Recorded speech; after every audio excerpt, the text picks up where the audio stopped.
बीमारी होती है। बीमारी ये नहीं कि जो वायरस बैक्टीरिया फैलाते हैं वही बीमारी है। बैक्टीरिया वायरस से ज्यादा भयानक बीमारी होती है मानसिक रोग। मन में विकार उत्पन्न हो गया, जैसे मान लो एक विकार, मन के विकार की बात करें, ईर्ष्या विकार। ईर्ष्या भी एक विकार है, बीमारी है। क्रोध बीमारी है, लोभ बीमारी है। हमें सत्य नहीं नजर आता जब भी इनके वश में मनुष्य हो जाता है। कोई भी मनुष्य हो, बड़े बड़े संत महात्मा इनके बस में आए तो उन्हें भी जो धर्म का मार्ग था उससे भटक गए। भटक जाता है मनुष्य। इसलिए कहते हैं कि नित्य श्री कृष्ण ज्ञान में रहे। गीता जी का थोड़ा थोड़ा 1-2 श्लोक पढ़ लें या श्री रामायण पढ़ लें, कुछ भी अपने धर्म ग्रंथों का हमें अध्ययन करना अति आवश्यक है। जरूर नहीं होता कि पूरी किताब पढ़ें, थोड़ा सा एक पन्ना भी अगर पढ़ लिया रोज। और दूसरे एंगल से अगर देखें, आंखें बंद करके सोने से पहले सबके श्री चरणों में विनती है, बार बार विनती है, 10 मिनट के लिए आंखें बंद करके बैठ जाना। मंत्र भी मत बोलना, सिर्फ 10 मिनट के लिए आपने आंखें बंद करनी है रोज सोने से पहले। फिर मुझसे बताना 1 महीने के बाद कि गुरुजी ऐसा ऐसा हुआ। मैं नहीं बताऊंगा क्या हुआ, साइकोलॉजी हो जाएगी, नहीं तो कि साइकोलॉजिकली हो गया ऐसा। मैं कुछ नहीं बताया, सिर्फ क्या कहा कि 10 मिनट के लिए जिस भी गुरु से आप दीक्षित हैं, जिस गुरु जी को आप अपना गुरु मानते हैं, नहीं मानते कोई बात नहीं, जिसका कोई गुरु नहीं उसका शंकर गुरु है, भोलेनाथ उसके गुरु हैं, शास्त्र कहते हैं ऐसा।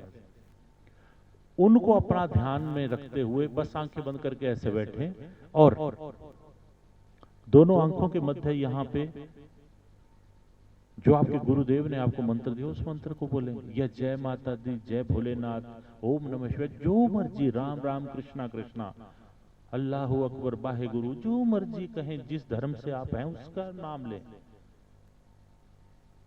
हजरत ईसा का नाम ले लें अगर मुसलमान हैं आप, हिंदू हैं तो राम कह लो, सिख हैं तो बाहे गुरु कह लो, कोई फर्क नहीं पड़ता। और अगर हिंदू होके भी बाहे गुरु कह दोगे तब भी कुछ फर्क नहीं पड़ने वाला। सत्य यही है, कटु सत्य, ईश्वर एक है। ये मैंने नहीं कहा, सभी वेदों शास्त्रों ने कहा, बाइबल ने कहा, कुरान ने कहा। पढ़ाई का युग है, अनपढ़ नहीं बनना इसमें। जो सत्य है उससे ओझल नहीं हो सकते हम। जो सच है वो शाश्वत है। इसलिए नित्य 10 मिनट के लिए आपने आंखें बंद करके बैठना है। आपके घर के, अगर आप सिद्ध योगी धाम में स्वामी जी के सानिध्य में, मैं गारंटी देता हूं आपको, एक इनको साधारण मत मानना आप।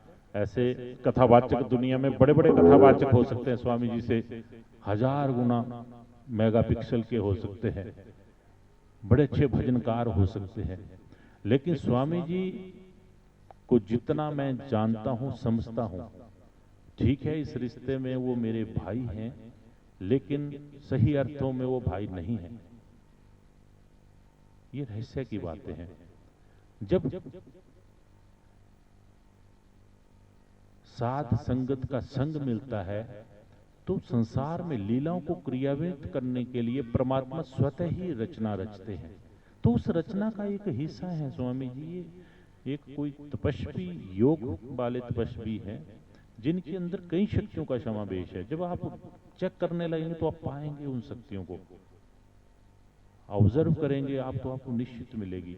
और निश्चित एक आपको मैं कहना चाहूंगा कि जो भी सिद्ध योगी धाम में स्वामी जी के साथ 5 शनिवार विराजमान होगा, क्या करेगा? सिर्फ बैठना है, आसन को सिद्ध करना है। उसके सभी कार्य अगर सिद्ध नहीं होते हैं तो मुझसे मिलना कि गुरुजी आपने ये कहा था और ये नहीं हुआ।